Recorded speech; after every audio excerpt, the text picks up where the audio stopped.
ก็สบายดีเนาะมื้อนี้ข้าพเจ้าเนาะสิมาสอนวิธีเติมเกมเนาะเติมเกม Free Fire เนาะซึ่งว่าจะเป็นแนวใดเฮาไปติดตามกันเนาะ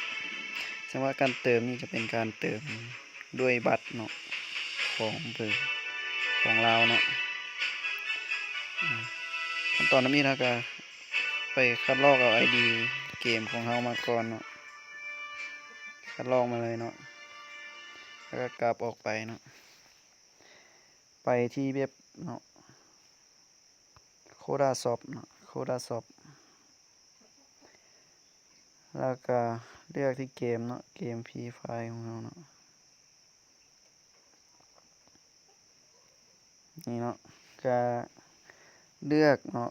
กาลิน่าเนาะจะเอาเท่าใดเนาะมันจะมีให้ชำระทั้ง Unitel แล้วก็ลาวโทรคมแล้วก็บัตรวีซ่าเนาะตัวนี้ข้าพเจ้าสิเติมสัก140กาลิน่าเนาะถึงอยู่38,000เนาะแต่ว่าก่อนจะเติมทุกคนต้องมีเงินอยู่ในเบอร์ของตัวเองก่อนเนาะแล้วก็เบอร์นั้นต้องใส่เนาะต้องใส่อยู่เพราะว่ามันจะส่งรหั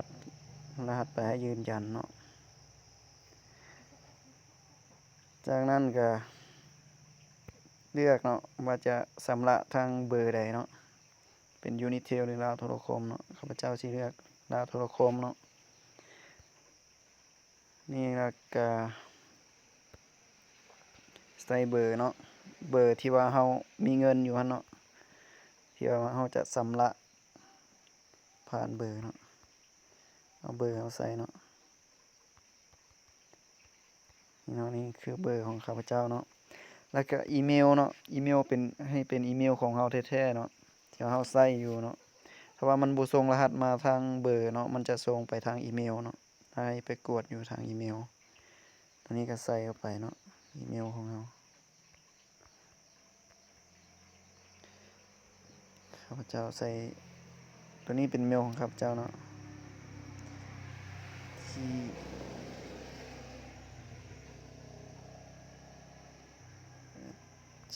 เมลต้องกดเช็คเบิ่งก่อนเนาะว่ามันถูกแท้หรือบ่เนาะโอเคเนาะใส่ตอนนี้เนาะ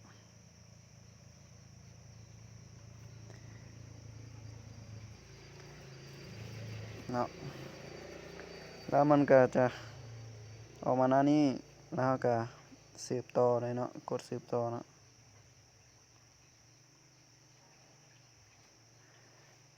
รอท่าเนาะมันจะส่งรหัสมาให้ยืนยันเนาะ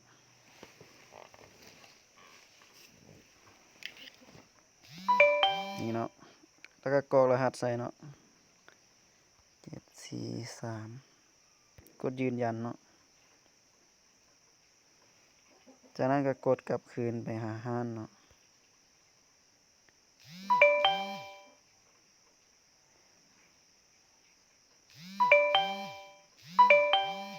นี่เนาะแล้วก็ก๊อปเอาตัวนี้เนาะ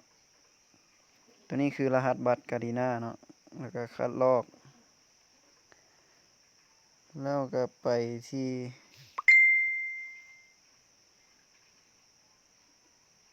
เติมเกมเนาะใช่ปะ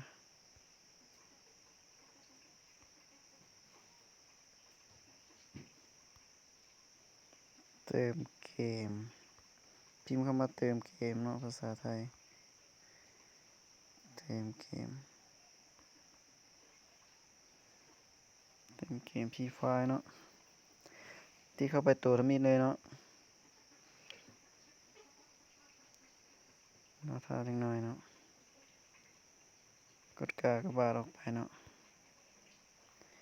ตัวนี้เนาะแล้วก็ให้ไปเข้าเกมของเราเนาะแล้วไปคัดลอกเอา ID เกมของเรามาเนาะ